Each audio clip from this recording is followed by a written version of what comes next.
सो दोस्तों, अगर आपका सिलेक्शन जो है पंजाब नेशनल बैंक में एज अ पीओ या फिर एसओ पोस्ट के लिए हो रखा है तो सबसे पहले आपको कॉन्ग्रेचुलेशंस। लेकिन असली गेम जो है अब स्टार्ट होने वाला है, क्योंकि एक छोटी सी मिस्टेक, एक डॉक्यूमेंट मिसिंग या फिर एक कंडीशन आपने इग्नोर की तो आपकी जो ज्वाइनिंग है वो कैंसिल भी हो सकती है। तो इसी वीडियो में जो है मैं कंप्लीट ए टू जेड जो है सब कुछ समझाऊंगा। ईमेल में जो भी बातें बताई गई हैं उसका एग्जैक्ट मीनिंग, ऑफर लेटर के जो भी हिडन ब्रेकडाउन है, point by point, line by line सब कुछ मतलब बताऊंगा। उसके साथ ही साथ ज्वाइनिंग जो चेकलिस्ट दे रखी है मेल के साथ ही साथ, उसमें भी लाइन बाय लाइन मैं एक्सप्लेन करूंगा, जिसमें कि बॉन्ड, मेडिकल, सिविल सब कुछ एकदम इन ऑर्डर जो है मैं एक्सप्लेन इन डिटेल में करने वाला हूं। ठीक है, तो ट्रस्ट में ऐसी जो वीडियोस है, ऐसी जो डिटेलिंग है आपको कहीं और नहीं मिलेगी। इसीलिए जो है इस चैनल को सब्सक्राइब कर लो अगर आप इस चैनल पे नए हो, क्योंकि ज्वाइनिंग प्रोसेस से लेकर के आगे जो बैंकिंग आपकी जर्नी होने वाली है उसमें भी ये चैनल जो है किसी भी तरीके से आपकी हेल्प करेगा। तो वीडियो को स्टार्ट करते हैं without any further edu, let's begin. And hello everyone, मैं हूं विशाल, आप देख रहे हो अंडरस्टैंड बैंकिंग, आपका trusted source for all banking and government exam updates.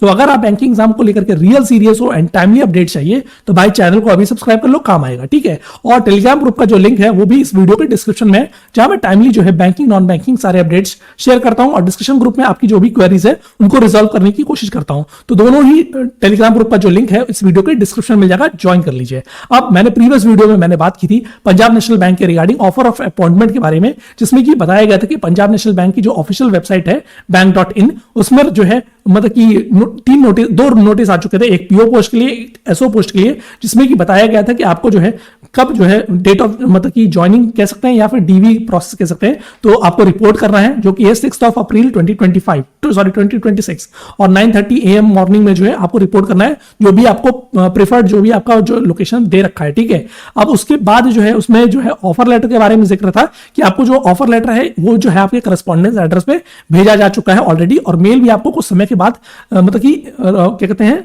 Receive होगा। लेकिन उसके रिगार्डिंग जो है थोड़े समय के बाद आप जो है मेल सभी को जो है रिसीव हो चुका है, और जिनको नहीं हुआ है वो एक बार जो है स्पैम फोल्डर में जाकर के चेक कर लेंगे। पंजाब नेशनल बैंक का जो है ऑफर लेटर और साथ ही साथ ज्वाइनिंग के रिगार्डिंग जो चेकलिस्ट है वो भी साथ में आया रखा है। ठीक है, तो अब हम लोग जो है सबसे पहले तो जो ऑफर मतलब जो मेल आ चुका है ईमेल, उसको हम लोग वन बाय वन डिस्कस कर लेते हैं और उसमें बात करते हैं कि क्या क्या चीजें जो है बताई गई हैं। तो अगर हम मेल को सबसे पहले अगर हम देखें, उसको डिकोड करें, तो मेल में लिखा हुआ है कि आपका जो सिलेक्शन है एज अ मैनेजमेंट ट्रेनिंग हुआ है। अगर हम पीओ पोस्ट की बात करें, जिसमें कि junior management grade scale 1 post के लिए हुआ है। ठीक है, अब ज्वाइनिंग शेड्यूल जो है वो आपको जो है वेबसाइट पर जो है मिल जाएगा। ठीक है, और आप चेक कर सकते हैं। बाकी मैंने टेलीग्राम ग्रुप पर भी मैंने जो ज्वाइनिंग शेड्यूल है उसके रिगार्डिंग मैंने जो है सारी डिटेलिंग जो है डाल रखी है। तो जो लोग भी एक्सेस करना चाहे इस वीडियो के डिस्क्रिप्शन में जाकर के टेलीग्राम ग्रुप ज्वाइन करें, और वहां पर जो है सारी मैंने डिटेलिंग ऑलरेडी शेयर कर रखा है। ठीक है, अब बात कर लेते हैं उसके अगली लाइन में लिखा हुआ है इंपॉर्टेंट पॉइंट्स हैं, कुछ लिखे हुए हैं, जिसमें कि बताया गया कि ये जो मतलब कि जो मेल आ रखा है ये जो है ऑफर ऑफ अपॉइंटमेंट, ये फाइनल अपॉइंटमेंट नहीं है, ये प्रोविजनल ऑफर है। ठीक है, मतलब कि आपकी जो जॉब है ये अभी तक कंफर्म नहीं हुई है। कंफर्म तभी होगी जब आपके जो डॉक्यूमेंट्स है वो प्रॉपर्ली वेरीफाई हो जाएंगे, जो भी चैनल है उसके माध्यम से, और मेडिकल जो क्लियर होगा उसके बाद, और साथ ही साथ पुलिस वेरिफिकेशन भी आपका क्लियर होगा, तभी जो है आपको कंफर्मेशन मिलेगा। और साथ ही साथ दूसरी चीजें बात की गई है वो है अपॉइंटमेंट लेटर के रिगार्डिंग। अपॉइंटमेंट लेटर के रिगार्डिंग बात की गई है कि जो आपका जो अपॉइंटमेंट लेटर है, ठीक है, वो जो है ओरिजिनल अपॉइंटमेंट लेटर जो है वो आपके जो एड्रेस था, करस्पॉन्डेंस एड्रेस या परमानेंट एड्रेस जो भी है, तो उसके जो आपका एड्रेस है उस पर जो है डिस्पैच हो चुका है। तो ज्वाइनिंग के दिन आपको क्या याद रखना है कि जो ओरिजिनल जो अपॉइंटमेंट लेटर जो कि आपको आपके एड्रेस पे मिलेगा, ठीक है, उसको जो है ओरिजिनल लेटर को जो है ले जाना मैंडेटरी है। अगर नहीं मिला है तो ईमेल का प्रिंट आउट या फिर अटैच्ड कॉपी जो है वो भी जो है आप ले जा सकते हो, बट अगर वो मिला है ओरिजिनल वाला तो उसको भी आपको ले जाना होगा। ठीक है, अब इंपॉर्टेंट पॉइंट जो है वो थर्ड पॉइंट ये है कि जो डॉक्यूमेंट का ऑर्डर है वो भी उसके बारे में बात किया है कि ईमेल में क्लियरली लिखा हुआ है कि जो डॉक्यूमेंट जो है स्ट्रिक्टली जो है एज पर चेकलिस्ट ऑर्डर जो है होना चाहिए। अब चेकलिस्ट ऑर्डर जो है इसी के साथ अटैच है कि ज्वाइनिंग के रिगार्डिंग कि किस तरीके से जो है आपका डॉक्यूमेंट चेकलिस्ट होना चाहिए। ठीक है, रैंडम ऑर्डर होगा तो आपको इशू आएगा, डिले होगा, क्योंकि ऑलरेडी 381 मतलब कैंडिडेट्स हैं और डिफरेंट जो भी उनके जो वेन्यूज है उसमें काफी सारा जो है ऑलरेडी काफी कैंडिडेट्स होंगे और उनके जो है डॉक्यूमेंट जो वेरिफिकेशन है वो चलेगा। तो इसीलिए जो है मतलब कि परेशानी ना हो, इसीलिए जो है आप करेक्ट ऑर्डर में जो है एक बार में उसको अरेंज कर लीजिएगा। ठीक है, और बैंक का जो फर्स्ट इंप्रेशन यही है, स्टार्ट यहीं से होता है। ठीक है, तो इस बात का आपको याद रखना है। अब इंपॉर्टेंट पॉइंट जो 4th नंबर बात की गई है, इसमें इंडेमनिटी बॉन्ड के रिगार्डिंग बात की गई है। अब इसमें बताया गया कि बॉन्ड की जो डेट होगी वो आपको याद रखनी, मतलब आपको जो है इंडिमनिटी बॉन्ड जो है जितने भी रुपीस का होगा वो जो उसके बारे में भी मैं डिस्कशन करूंगा। तो बॉन्ड की डेट जो है अपॉइंटमेंट लेटर के बाद, जिस डेट मतलब कि 24 मार्च के बाद का होना चाहिए, और साथ ही साथ ज्वाइनिंग डेट के पहले मतलब 6 अप्रैल के पहले पहले का जो है आपका इंडिमनिटी बॉन्ड का डेट मेंशन होना चाहिए। ठीक है, मतलब 25 मार्च से लेकर के 5 अप्रैल के बीच का कोई भी डेट चल जाएगा। ठीक है, दोनों डेट इंक्लूडेड है। अब ऑफर लेटर के बारे में हम लोग डीपली एनालिसिस करते हैं और देखते हैं कि क्या क्या जो है ऑफर लेटर में देखने को मिला है। तो अगर हम ऑफर लेटर में बात करें तो ये HR department Punjab national bank जो द्वारका हेडक्वार्टर है उसकी तरफ से देखने को मिला है, जिसमें कि जो है आपको बाय रजिस्टर्ड स्पीड पोस्ट भी आपको शेयर किया जाएगा यही। तो इसमें क्या क्या चीजें हैं बताए, आपका नेम, एड्रेस और सब कुछ, मोबाइल नंबर सब कुछ होगा। फिर उसके बाद बताया गया कि selection for the post of management trainee in junior management grade scale 1 की रिगार्डिंग है, जो कि आईबीपीएस के द्वारा जो आईबीपीएस की पीओ साइकिल थी 2025 की जो 15th थी, उसमें जो है आपका जो है रिटन राउंड और इंटरव्यू राउंड के तहत जो है आपका हुआ है। ठीक है, तो अब आप जो पहला पॉइंट है वो इंपॉर्टेंट पॉइंट है जिसके बारे में हम लोग बात कर लेते हैं। तो अगर हम फर्स्ट पॉइंट को अगर हम देखें तो उसमें बताया गया है पेज एंड अलाउंसेस के बारे में, जिसमें कि बताया गया है कि आपका जो बेसिक पे है वो होगा 48,480 रुपए, और इसी जो बेसिक पे है जो कि जूनियर मैनेजमेंट ग्रेड स्केल 1 का है। बाकी स्टार्टिंग में जो है आपका हर ईयर जो है इंक्रीमेंट होगा 2,000 रुपीज का, टिल जब आपका 62,480 रुपए का बेसिक पे हो जाएगा। उसके बाद आपका जो इंक्रीमेंट होगा पर ईयर 2,340 रुपीज का होगा। फिर जैसे ही आपका टिल आपका जब बेसिक पे जो है 67,160 रुपीज हो जाएगा, उसके बाद आपका जो इंक्रीमेंट है वो हर ईयर 2,680 रुपीज होगा, टिल 85,920 रुपीज का जो बेसिक पे हो जाता है फिर। ठीक है, तो ये है आपका जूनियर मैनेजमेंट स्केल 1 का जो बेसिक पे है। अब उसके साथ ही साथ आपके बेसिक पे जो है यही ग्रॉस सैलरी नहीं होती है, फाइनल सैलरी नहीं होती है। बेसिक पे के ऊपर जो है आपको डीए मिलता है, सीसीए मिलता है, एचआरए मिलता है और मेडिकल एड मिलता है। मतलब कि जो बेसिक पे होता है उसी पर जो है डियरनेस अलाउंस, एचआरए जो हाउस रेंट है वो मिलता है। फिर सीसीए मतलब सिटी कंपनसेटरी अलाउंसेस है as per PNB officer service regulation act जो है उसके तहत 1979 का, उसके ऊपर मिलेगा। ठीक है, अब प्रोबेशन पीरियड के बारे में सेकंड पॉइंट है, प्रोबेशन पीरियड में बात की गई है, एक मिनट में दिखा भी देता हूं। इसमें बात की गई है कि जो प्रोबेशन है वो जो है for a period of 2 years रहेगा, लेकिन यहां पर ट्विस्ट ये है कि आपको जो है 3 जो है असेसमेंट पास करने पड़ेंगे। ठीक है, अब इसमें असेसमेंट के बारे में बात की गई है कि आपको 3 असेसमेंट पास करने होंगे, जिसमें कि असेसमेंट 1, 2 और 3 होगा। ठीक है, जिसमें बताया गया कि 1, 2, 3 असेसमेंट होंगे, और अगर आप जो है फर्स्ट में जो है आप फेल हो जाते हो, मान लीजिए एक असेसमेंट में आप फेल हो जाते हो तो फिर आपको सेकंड चांस मिलेगा। अगर सेकंड टाइम भी आप जो है फेल हो जाते हो, सेकंड में फेल, तो फिर आपका जो प्रोबेशन है वो एक्सटेंड होगा, और अगर थर्ड असेसमेंट में आप फेल होते हो तो फिर आपको जो है डायरेक्ट टर्मिनेशन हो जाएगा। ठीक है, तो यही सारी चीजें बताई रखी है। बाकी उसके अलावा जो है बात की गई है आपका जो satisfactory performance, conduct satisfactory report जो पुलिस अथॉरिटीज के द्वारा मिलेगा through your about your character और एंटीसीडेंट। ठीक है, और साथ ही साथ आपका जो भी क्वालिफाइंग जो सर्टिफिकेट्स असेसमेंट होंगे ट्रेनिंग पॉलिसी के तहत वो सब भी माना जाएगा। ठीक है, और you will be allowed to maximum, मतलब आपको जो है 3 चांसेस मिलेंगे। पहली बार अगर आप फेल हो जाते हो तो फिर आपको सेकंड चांस मिलेगा, सेकंड चांस में भी अगर आप फेल होते हो तो भी आपको जो है प्रोबेशन एक्सटेंड हो जाएगा और आपको जो है थर्ड चांस दिया जाएगा। अगर थर्ड में भी आप फेल हो जाते हो फिर आपको जो है ta ta bye bye direct termination. ठीक है, तो यही सारी चीजें जो है इसमें बता रखा है। इफ यू फेल जो भी है सेकंड तो your probation will be extended, और अगर थर्ड है तो फिर आपको जो है no circumstances total probation will be extended more than 3 years. तो मतलब 3 साल जो है आपका जो है एक्सटेंड हो सकता है, उससे ज्यादा आपका प्रोबेशन नहीं एक्सटेंड होगा। बाकी सभी लोग जो है पहली बार में या दूसरी बार में निकाल ही लेते हैं। अब इसमें है कि अगर आप किसी भी सिनेरियो में जो है फेल हो जाते हो असेसमेंट 3 तो फिर आपको जो है टर्मिनेट कर दिया जाएगा। तो यही है थर्ड पॉइंट की अगर हम बात कर लेते हैं, थर्ड पॉइंट काफी इंपॉर्टेंट है। इसमें बताया गया है नोटिस पीरियड के रिगार्डिंग कि बैंक आपको जो है 1 मंथ का जो है नोटिस पर आपको निकाल सकता है, और आप जो है 3 मंथ की नोटिस डेट पे जो है आप लीव कर सकते हो। ठीक है, मतलब रिजाइन दे सकते हो। अगर आप प्रोबेशन में जो हो तो आपकी जो सर्विस है वो टर्मिनेट कर दी जा सकती है 1 मंथ के नोटिस पीरियड पे, और या फिर आपको जो है 1 मंथ का पे दिया जाएगा, दोनों में से कुछ भी हो सकता है। और अगर आप चाहते हो कि मैं जो है सर्विस छोड़ना चाहूंगा बैंक का, तो at any point of time during the probation, मतलब 2 सालों के अंदर अंदर में आप चाहते हो कि बैंक का जो वो सर्विस छोड़ना, तो फिर आपको जो है जो भी आपके जो नोटिस पीरियड है वो 3 मंथ का जो है आपको सर्व करना पड़ेगा। ठीक है, अब फोर्थ पॉइंट के बारे में बात कर लेते हैं। तो फोर्थ पॉइंट पोस्टिंग और ट्रांसफर रियलिटी है कि बैंक जो है आपको कहीं भी इंडिया में भेज सकता है, आपकी कोई भी चॉइस नहीं होगी, कोई भी आपकी प्रेफरेंस नहीं होगी। ये जो है ऑल इंडिया लायबिलिटी है, और रूल्स एंड रेगुलेशन भी बता रखा है कि किसके तहत आपको जो है कहा गया है। ठीक है, अब फिफ्थ पॉइंट जो है ज्वाइनिंग डिटेल के बारे में बताया गया है, काफी इंपॉर्टेंट है, जिसमें कि बताया गया है कि आपको जो है 5th पॉइंट ओके, नहीं ज्वाइनिंग डेट का नीचे 6 पॉइंट वाला है, इसको भी डिस्कस कर लेते हैं। अब इसमें जो है 5th पॉइंट में जो है इसमें बताया कि आपका जो पेज एंड अलाउंसेस हैं वो जो है एज पर बैंक पीएनबी जो ऑफिसर सर्विस रेगुलेशन एक्ट है उसके ऊपर जो है 1979 का उस पर होगा।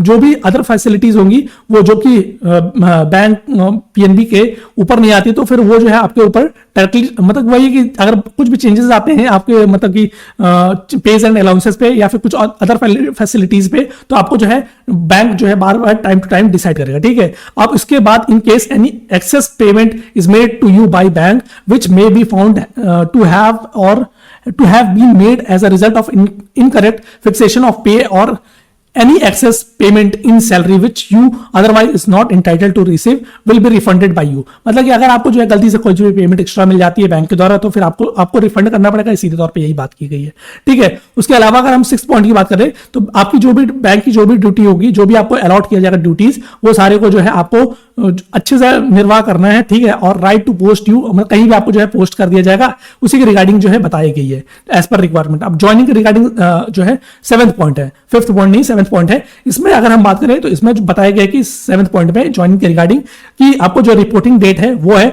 6 अप्रैल 2026 सुबह के प्रातः 9:30 बजे।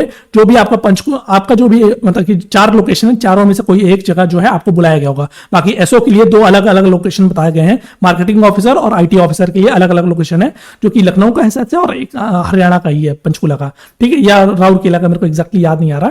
बट जहां तक है जो भी पीओ पोस्ट है उसमें 4 लोकेशन, 4 में से आपका जो है जो भी एड्रेस होगा उसमें बता रखा है, ठीक है, आपको कहां पर रिपोर्ट करना है। फिर अगर हम 8th पॉइंट की बात करें तो आपको जो है ज्वाइनिंग के समय कोई भी ट्रैवलिंग अलाउंसेस, डियरनेस अलाउंसेस नहीं मिलेंगे, तो यही बात है।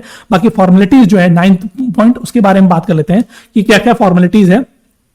तो अगर हम बात करें तो फॉर्मेलिटीज में अगर आप कहीं पे एम्प्लॉयड हो तो फिर आपको जो है प्रेजेंट एम्प्लॉयमेंट से रिजाइन देना पड़ेगा। अगर अभी भी आप सर्व कर रहे हो तो आप जो है नोटिस पीरियड के लिए कल ही अप्लाई कर दो और उनसे जो है नोटिस पीरियड आप सर्व कर रहे हो उसके रिगार्डिंग जो है आप ये मतलब उनके लेटर हेड पे लिखवा दो कि आप जो है ऑलरेडी नोटिस पीरियड पे आ गए हो। भले आपकी नोटिस पीरियड बाद में ओवर होगी, लेकिन आपको जो है अभी के लिए नोटिस पीरियड डाल दो, कल ही डाल दो, परसों डाल दो, जो जब भी हो पाए। नोटिस पीरियड के लिए आप प्रेजेंट एम्प्लॉयर से कर लो कि आपको जो है नोटिस पीरियड सर्व करना है, ठीक है, जिससे कि आपको जो है टाइमली जो है डिस्चार्ज सर्टिफिकेट भी मिल जाए प्रेजेंट एम्प्लॉयर से, क्योंकि आपको जो है सबमिट करना पड़ेगा। अगर मान लीजिए डिस्चार्ज सर्टिफिकेट देने से मना करते हैं कि आप अभी भी नोटिस पीरियड पे हैं और डिस्चार्ज सर्टिफिकेट नहीं दे सकते हैं, तो फिर या तो आप पेमेंट कर दो उनको उस महीने की सैलरी या जो भी वो उनके जो भी रूल्स एंड रेगुलेशन हो उसके तहत, या तो फिर आप उनके लेटर हेड पे लिखवा दो कि अभी मैं नोटिस पीरियड पे हूं और अभी जो है डिस्चार्ज सर्टिफिकेट नहीं मिलेगा। जैसे ही कंप्लीशन ऑफ नोटिस पीरियड होगा तुरंत ही मैं जो है बैंक ज्वाइन करूंगा, इसके रिगार्डिंग आप लिखवा लो, ठीक है। लेकिन अभी के लिए आपको जो है लिखवा करके ले जाना है, नहीं तो फिर आपको जो है इशू फेस करना पड़ेगा ज्वाइनिंग के टाइम पे या फिर डीवी के टाइम पे, ठीक है। अदरवाइज आपको जो है किसी भी सर्कमस्टांस पे जो है आपको जो है मतलब कि इशू फेस करना पड़ सकता है, ठीक है। अब अगर हम 2nd पॉइंट की बात कर लेते हैं तो इसमें बताया गया कि आपको जो है क्या क्या चीजें जो है सबमिट करनी है at the time of joining. तो आपको जो है मेडिकल फिटनेस सर्टिफिकेट जो है जो भी मेडिकल ऑफिसर होंगे डिस्ट्रिक्ट गवर्नमेंट मेडिकल हॉस्पिटल से या फिर मेडिकल कंसल्टेंट से, ठीक है, उनसे जो कि पंजाब नेशनल बैंक के जो भी होंगे, ठीक है, तो उसके तहत जो है आपको मेडिकल फिटनेस सर्टिफिकेट करना होगा सबमिट। अब मेडिकल सर्टिफिकेट मैं अगर बताऊं तो आप जो है डिस्ट्रिक्ट गवर्नमेंट हॉस्पिटल जाइए, वहीं से बनवाइए, ठीक है, इजिली बन जाएगा आपका, 2 से 4 दिनों में रिपोर्ट भी आ जाएगी। बट जहां तक आप कल ही जाइए मेडिकल फिटनेस सर्टिफिकेट बनवाने गवर्नमेंट मेडिकल हॉस्पिटल में, जहां पे सिविल सर्जन हो या फिर सीएचओ हो, सीएमओ हो, सॉरी, ठीक है, चीफ मेडिकल ऑफिसर, उस पोस्ट के नीचे वाले पोस्ट वाले जो भी ऑफिसर है उनकी साइन सील सिग्नेचर साइन मत लीजिएगा, ठीक है। जो भी सिविल सर्जन है या फिर उससे ऊपर जो या उसके बराबर जो सीएचओ होते, सीएमओ होते हैं, चीफ मेडिकल ऑफिसर, उनसे ही बनवाइएगा गवर्नमेंट मेडिकल हॉस्पिटल, ठीक है। और उसके साथ ही साथ आपको क्या क्या चीजें ले जानी है, मेडिकल फिटनेस सर्टिफिकेट तो ले जानी है, लेकिन साथ साथ आपका एक्सरे जो होगा चेस्ट का वो ले जाना है और रेडियोलॉजिस्ट जो रिपोर्ट है वो भी आपको ले जाना है। सब कुछ जो है आप खुद बियर करोगे, ठीक है, बॉर्न बाय यू लिखा है तो मतलब कि आपको खुद से बियर करना है। और किसी भी तरीके से आपको जो है बैंक जो है अगर आप जो है किसी भी तरीके से नहीं ला पाते हो तो आपको जो है ज्वाइन करने के लिए अलाउ नहीं किया जाएगा बैंक के द्वारा। अगर आप जो है मेडिकल फिटनेस सर्टिफिकेट या फिर एक्सरे या फिर रेडियोलॉजिस्ट रिपोर्ट कुछ भी जो है आप सबमिट करने में फेल होते हो तो, ठीक है। अब उसके अलावा कुछ चीजें और बात की गई हैं।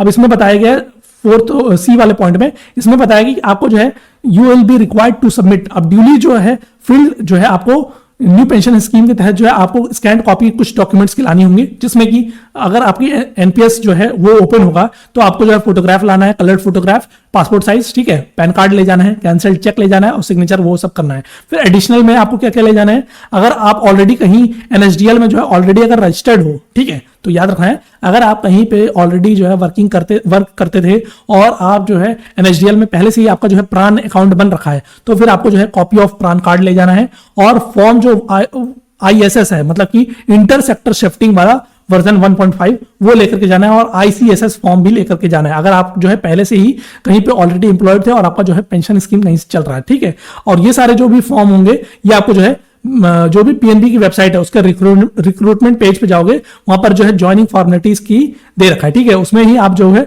न्यू पेंशन स्कीम ये पूरा लिंक दे रखा है, उस पर ही उस तरीके से जा सकते हो। अब अगर हम बी पॉइंट की बात कर लेते हैं, उसके बारे में भी बात कर लेते हैं।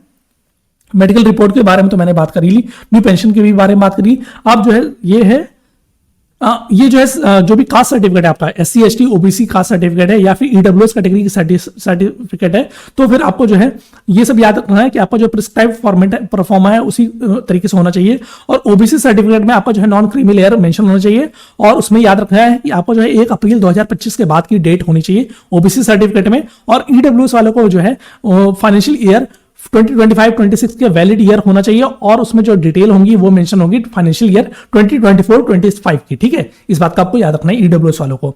अब अगर हम बात करें तो इन रिस्पेक्ट अगर मान लीजिए आप डिसेबल्ड कैटेगरी से बिलोंग करते हो तो फिर आपको जो है यूडीआईडी कार्ड होनी चाहिए और आपको जो है मेडिकल जो डिसेबिलिटी सर्टिफिकेट है वो होना चाहिए, उसमें मेंशन होना चाहिए कितने % आपकी डिसेबिलिटी है और जो भी मेडिकल बोर्ड होगी उसमें जो है एटलीस्ट 3% होने चाहिए मेडिकल बोर्ड में, और जो मेडिकल बोर्ड होगी उसमें से जो भी आपकी डिसेबिलिटी है उस मेडिकल बोर्ड में एक ना एक स्पेशलिस्ट आपकी जो डिसेबिलिटी है उसका होना चाहिए, ठीक है। इन सारी चीजों का आपको याद रखना है। ये इतनी कहानी तो लिखी है लेकिन जो मैंने एक्स्ट्रा बताई है वो मैंने इससे एक्स्ट्रा बताई है जिससे कि जो है आपको कोई भी इशू फेस ना करना पड़े, ठीक है।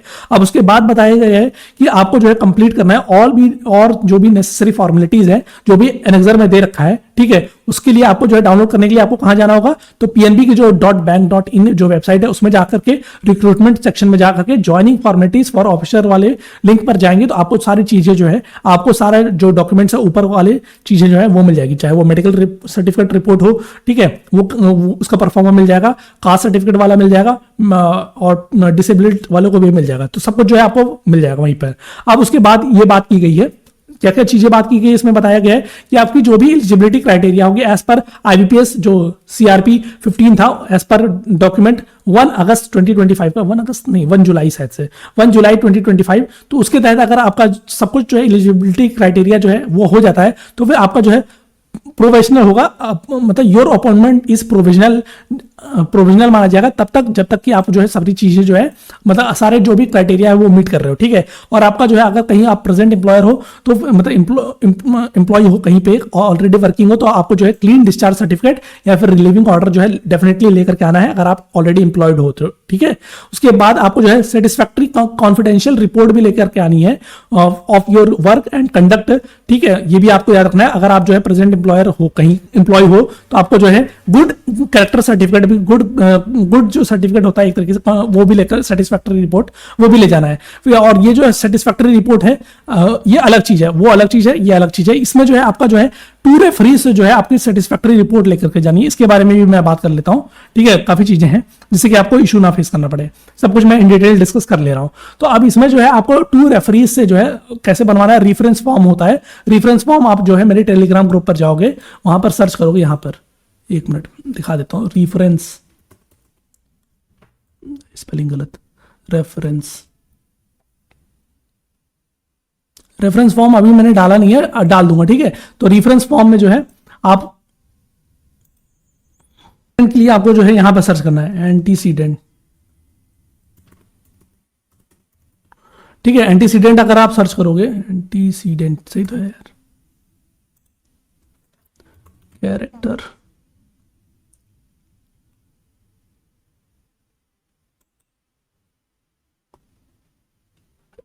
सर्टिफिकेट है, अटेस्टेशन फॉर्म है, एंटीसीडेंट फॉर्म भी मैं डाल दूंगा, ठीक है। एंटीसीडेंट फॉर्म भी आपको ले जाना है। तो अब इसमें जो है 2 रेफरेंस फॉर्म्स है और एंटीसीडेंट फॉर्म जो है और कैरेक्टर सर्टिफिकेट है वो भी जो है पुलिस अथॉरिटी से आपको जो है लेकर के जाना है। उसके अलावा अगर हम बात करें तो 3 कैरेक्टर सर्टिफिकेट चाहिए होगा, ठीक है, 3 कैरेक्टर सर्टिफिकेट चाहिए होगा, जिसमें से जो है एक प्रिंसिपल या फिर एचओडी जो होंगे आपके कॉलेज के उनसे लेकर के आना है। मतलब कि 3 कैरेक्टर सर्टिफिकेट चाहिए, लेकिन उनमें से एक जो है प्रिंसिपल से होना चाहिए या फिर एचओडी से होना चाहिए, आपके कॉलेज के या इंस्टीट्यूट से जो भी आपने किया है। बाकी जो 2 कैरेक्टर सर्टिफिकेट होंगे वो आपको गेस्टेड ऑफिसर या फिर बैंक ऑफिसर किसी से भी लेकर के आ सकते हैं। बस आपको याद रखना है कि इनमें से कोई भी जो है आपका रिलेटिव किसी भी तरीके से ना हो, ठीक है, रिलेटिव नहीं होना चाहिए। याद रखिएगा आपको 3 कैरेक्टर सर्टिफिकेट चाहिए, जिसमें से 2 जो है गेस्टेड ऑफिसर या फिर बैंक ऑफिसर होना चाहिए और एक जो है आपका प्रिंसिपल या फिर एचओडी होना चाहिए आपके कॉलेज का, ठीक है। अब अगर हम पॉइंट 7 की बात कर लेते हैं, पॉइंट 7 जो है इसमें बताया गया कि आपको जो है वैलिड एजुकेशनल और प्रोफेशनल जो भी क्वालिफिकेशन सर्टिफिकेट है वो जो है जो भी आपने जो है स्पेसिफाई किया था एप्लीकेशन फॉर्म में और एक्सपीरियंस सर्टिफिकेट, तो उन सबको जो है आपको लाना है। जैसे कि 10th की मार्कशीट, 12th की मार्कशीट और ग्रेजुएशन में जो इतने सेमेस्टर वाइज या ईयर वाइज थे और प्रोविजनल डिग्री, फाइनल डिग्री, वो सब चीजें जो है आपको लाना है। और साथ ही साथ अगर आपने जो है एप्लीकेशन फॉर्म में जो है पीजी का मेंशन कर रखा था तो फिर आपको जो है पीजी के लिए जो है वो लेकर के जाना है। कौन सा सर्टिफिकेट? तो पीजी के जो सेमेस्टर वाइज हैं और ईयर वाइज हैं जो भी होते हैं तो उस तरीके से लाना है और फाइनल जो डिग्री सर्टिफिकेट है वो भी ले जाना है। फिर अगर हम बात करें सिविल स्कोर की, सिविल रिपोर्ट कैसे बनानी है, तो सिविल रिपोर्ट के लिए आपको जो है 681 प्लस होना चाहिए, मतलब 681 एटलीस्ट होना चाहिए, ठीक है, आपका सिविल स्कोर। और उसी के साथ साथ आपका जो है हेल्दी क्रेडिट हिस्ट्री भी होनी चाहिए at the time of joining. इस बात का आपको याद रखना है कि 681 प्लस जो है आपका सिविल स्कोर होना चाहिए, ठीक है। अब उसके अलावा अगर हम बात करें तो आप जो भी आप कैंडिडेट जो है SC ST या फिर OBC कैटेगरी या EWS से आ रहे हैं या फिर PWBD कैटेगरी से आ रहे हैं, तो फिर आपको जो है जो भी आपका जो सर्टिफिकेट होगा वो प्रॉपरली अच्छे से होना चाहिए, प्रॉपरली जो है वेरीफाइड होना चाहिए प्रॉपर चैनल से। अगर कुछ भी इशू आता है तो फिर आपके ऊपर जो है केस होगा, ठीक है, अंडर भारतीय न्याय संहिता, इस बात का याद रखिएगा। और इंडेमनिटी बॉन्ड के बारे में बात कर लेते हैं, तो इंडेमनिटी बॉन्ड में जो है बताया गया है कि आपको जो है इंडेमनिटी बॉन्ड एग्जीक्यूट करना है, जिसमें कि बताना है कि आपको जो है बैंक को एटलीस्ट 3 साल के लिए जो सर्व करना पड़ेगा। 3 साल में अगर आप सर्व करते हो, छोड़ते हो, ठीक है, तो इसमें मिनिमम जो है 3 इयर्स का आपको सर्व करना है और अमाउंट जो है वो 2 लाख रुपीज का है। अगर आप जॉब छोड़ते हो तो फिर आप या फिर टर्मिनेट होते हो तो फिर आपको जो है 2 लाख रुपीज जो है वो सर्व देना पड़ेगा, ठीक है। इसमें लिखा हुआ है कि in the event of your resignation और लिविंग और अबैंडनिंग द सर्विसेज और टर्मिनेशन ऑफ योर सर्विस, मतलब कि आप या तो रिजाइन देते हो या छोड़ते हो या अबैंडन कर देते हो सर्विस या फिर आपको जो है टर्मिनेट कर दिया जाता है सर्विस है, किसी भी सिनेरियो में आपको 2 लाख रुपीज जो है वो पे करना पड़ेगा। इंडेमनिटी और जो भी बॉन्ड है 2 लाख रुपीज का जो है वो करना ही पड़ेगा, ठीक है।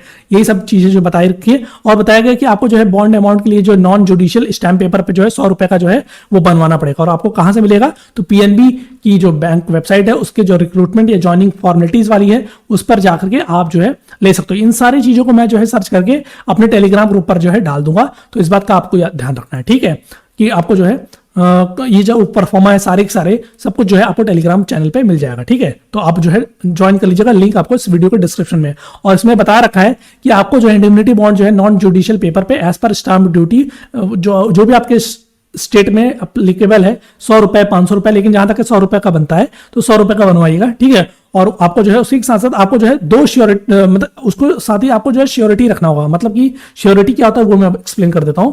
जैसे कि अगर आप जो है बॉन्ड बनवाओगे, ठीक है, तो बॉन्ड में 3 लोगों के बीच में होता है, ठीक है। पहले तो आप इंप्लॉय हो, ठीक है, उसके बीच में होगा। दूसरा जो होगा श्योरिटी होगा, जो कि आपका जो बॉन्ड अमाउंट है अगर मान लीजिए आप नहीं देते हो तो फिर वो श्योरिटी जो होगा वो देगा, ठीक है। और तीसरा जो होगा वो होगा एम्प्लॉयर। एम्प्लॉयर कौन है? बैंक है, ठीक है, PNB इस सिनेरियो में। तो एम्प्लॉय हो गए आप, श्योरिटी हो गया आपका कोई भी रिलेटिव, आपका कोई भी जान पहचान वाला आदमी जो कि आपके एवज में जो है वो एक तरीके से गवाही देगा, एक तरीके से बताएगा कि वो अगर अमाउंट देने में 2 लाख रुपए देने में फेल करते हो तो फिर पैसा वो बैंक जो है श्योरिटी से वसूलेगा, ठीक है, एक तरीके से।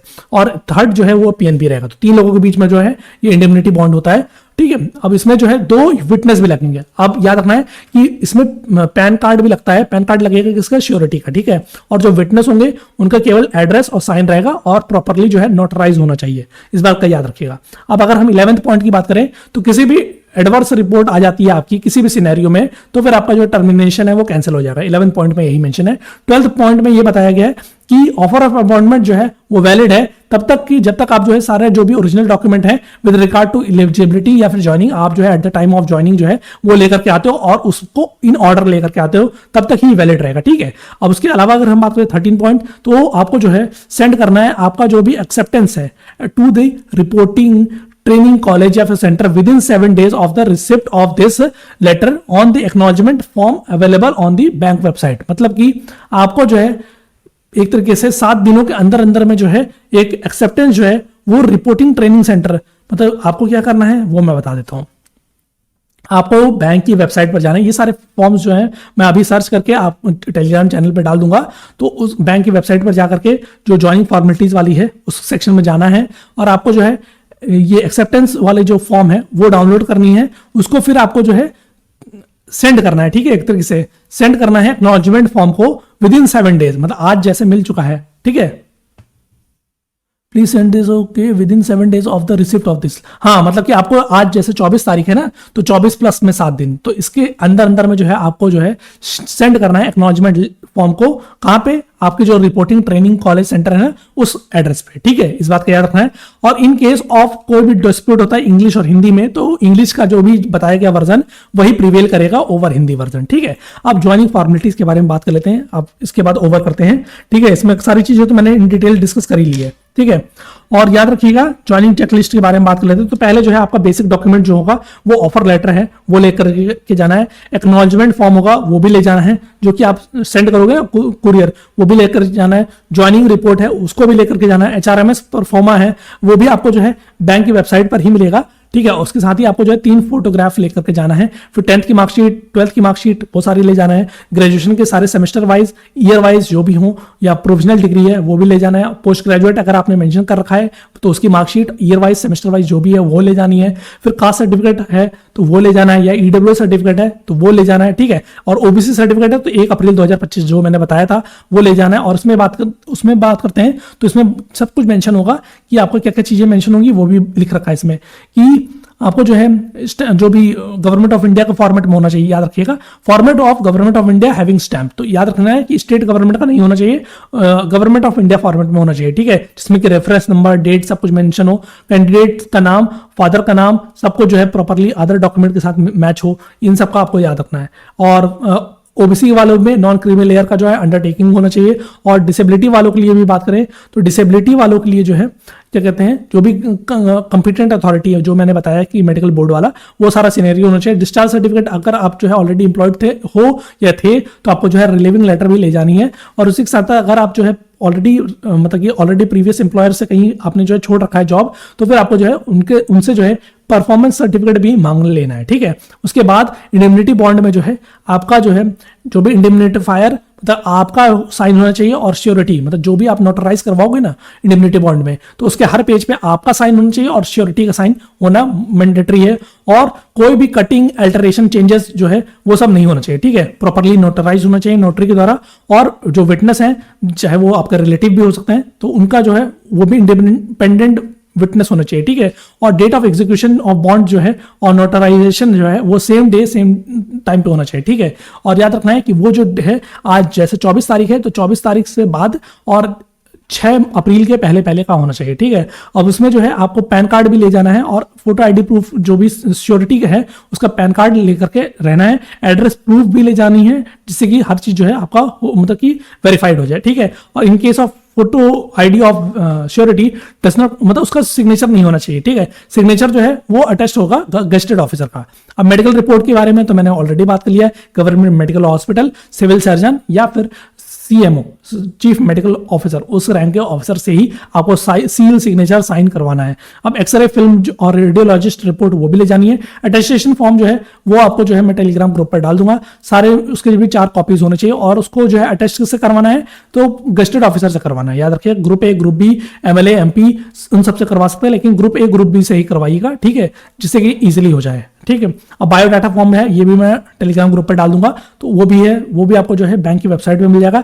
एसेट एंड लायबिलिटी फॉर्म है, वो भी आपको जो है बैंक की वेबसाइट पे मिल जाएगा, मैं भी डाल दूंगा, ठीक है, टेलीग्राम ग्रुप पर। और 3 कैरेक्टर सर्टिफिकेट, जिसमें से एक जो है प्रिंसिपल या एचओडी आपके कॉलेज का है उससे बनवाना है, बाकी 2 जो है वो गेस्टेड ऑफिसर से या फिर बैंक ऑफिसर उनसे बनवाना है। और याद रखना है कोई भी रिलेटिव ना हो। और फिडेलिटी एंड सिक्रेसी फॉर्म भी होता है एक, जिसमें कि आप जो भी बैंक में काम करोगे, जो भी चीजें आप कर रहे हो, तो उसमें जो है सिक्रेसी मेंटेन करोगे, वो भी एक अलग से फॉर्म है, वो भी बैंक की वेबसाइट पे मिल जाएगा या फिर मैं भी दे दूंगा, ठीक है। उसको आप प्रिंट करवा के सारी चीजें भर लीजिएगा। और self attested PAN card, self attested address proof, Aadhaar card, ये सारी चीजें, वोटर आईडी या फिर जो भी 10th की मार्कशीट है, जिससे कि जो है आपका डेट ऑफ बर्थ जो है वो पता चल जाए। और रेफरेंस फॉर्म जो होता है, जिसमें कि 2 पर्सन्स के नाम होने चाहिए एज अ रेफरेंस, जिससे कि जो है हर चीज आपको जो है जो कि नोन हो बैंक के, not related to you for reference, इस बात को याद रखिएगा, ठीक है। और जहां पर जो है, और they should have not ideally known to more than, मतलब 5 साल से ज्यादा आपको जानना नहीं चाहिए, वो इस बात का याद रखना है। फिर उसके बाद बात की गई है कैंडिडेट को जो है ओरिजिनल तो लाना ही लाना है, उसके साथ एक जो है सेट फोटोकॉपी का लाना है, सेल्फ अटेस्टेड, मतलब कि हर पेज पे आपका सिग्नेचर होना चाहिए। और अगर आप जो है नहीं ला पाते हो तो फिर आप जो है फेल करते हो बैंक को ज्वाइन करने से। अब उसमें जो है बता रखा है कि जो भी फॉर्मेट है, फॉर्म्स है, सब कुछ जो है बैंक की वेबसाइट पर जो है अवेलेबल है। मैं अभी जो है टेलीग्राम ग्रुप पर भी शेयर कर दूंगा। तो यही थी video regarding PNB PO offer letter, या फिर कह सकते हैं पीएनबी एसओ ऑफर लेटर। हर चीज मैंने इन डिटेल सब कुछ मैंने कवर किया है, जिससे कि कोई भी पॉइंट मिस ना हो। अगर कुछ पॉइंट मिस हो जाता है तो डेफिनेटली आप जो है मेरे से कनेक्ट हो सकते हैं टेलीग्राम ग्रुप पर। तो आज अगर आपको वीडियो पसंद आई हो, अब कुछ इन्फॉर्मेशन मैं बताने वाला था जो कि मैंने लास्ट के लिए बचा रखा था, ठीक है। तो अब कुछ चीजें जो है वो मैं बता देता हूँ। तो कुछ चीजें जो है मैंने मिस कर गई थी। तो ऑफर लेटर में जो है क्लियरली लिखा है कि 7 डे के अंदर में जो है आपको एक्सेप्टेंस में लिखना है, मतलब भेजना है, ठीक है। तो आपको जो है ये चीजें बतानी है कि 7 दिन के अंदर जो है आपको एक्नॉलेजमेंट फॉर्म जो है वो सबमिट करना कंपलसरी है, वरना इशू हो सकता है, इस बात का याद रखना है। और आपको जो भी आपका जो लोकेशन था, जो जहां पर रिपोर्ट करना है, उस एड्रेस पे आपको जो है स्पीड पोस्ट करनी है, ठीक है। अब अगर हम बात करें पुलिस वेरिफिकेशन के रिगार्डिंग भी है कि उसमें जो है 2 रेफरेंस की रिपोर्ट आनी चाहिए और पुलिस वेरिफिकेशन मैंडेटरी है, ठीक है, वरना फिर आपका जो है डायरेक्ट कैंसिलेशन होगा। और साथ ही साथ जो सिविल स्कोर है वो 681 तो होना ही चाहिए, लेकिन उसके साथ हेल्दी क्रेडिट हिस्ट्री भी आपकी होनी चाहिए, सिर्फ स्कोर हाई होना काफी नहीं है। अगर हम सर्विस टर्मिनेशन कंडीशन की बात करें, तो अगर आपने जो है एप्लीकेशन में कोई भी गलती या फिर गलत इंफॉर्मेशन दी है या फिर वेरिफिकेशन में मिसमैच मिला, तो आपकी जो जॉब जो है ज्वाइनिंग के बाद भी टर्मिनेट हो सकती है, इस बात का याद रखिएगा। और इंडेमनिटी बॉन्ड के रिगार्डिंग एक बात बता दूं कि चेकलिस्ट में डिटेल्ड रूल दे रखे थे, जिसमें कि जो है बॉन्ड के हर पेज पे आपका सिग्नेचर होना चाहिए, और साथ ही साथ कटिंग या ओवर राइटिंग जो है वो नहीं होना चाहिए, नोटराइज होना चाहिए। और सेम डे आपका एग्जीक्यूशन प्लस नोटराइजेशन वो होना चाहिए। और श्योरिटी के डॉक्यूमेंट्स भी कंपलसरी हैं। अब कैरेक्टर सर्टिफिकेट के रिगार्डिंग मैं बता दूं कि एक जो है कॉलेज प्रिंसिपल का होना चाहिए या फिर एचओडी का होना चाहिए, या फिर और दूसरा 2 जो है वो आपका गेस्टेड ऑफिसर या बैंक ऑफिसर से होना चाहिए और रिलेटिव नहीं होना चाहिए, ठीक है। आप अटेस्टेशन फॉर्म के रिगार्डिंग और कुछ चीजें और बता दूं तो ओरिजिनल प्लस में सेल्फ अटेस्टेड फोटोकॉपीज दोनों ले जाना आपका कंपलसरी है, वरना एंट्री नहीं मिलेगी, ठीक है, इस बात का याद रखिएगा। और ट्रेनिंग प्लस असेसमेंट जो है क्लियर करना से ही आपको जो है परमानेंट जॉब मिलेगी, अदरवाइज जो है आपको टर्मिनेशन या फेल हो जाएंगे, ठीक है।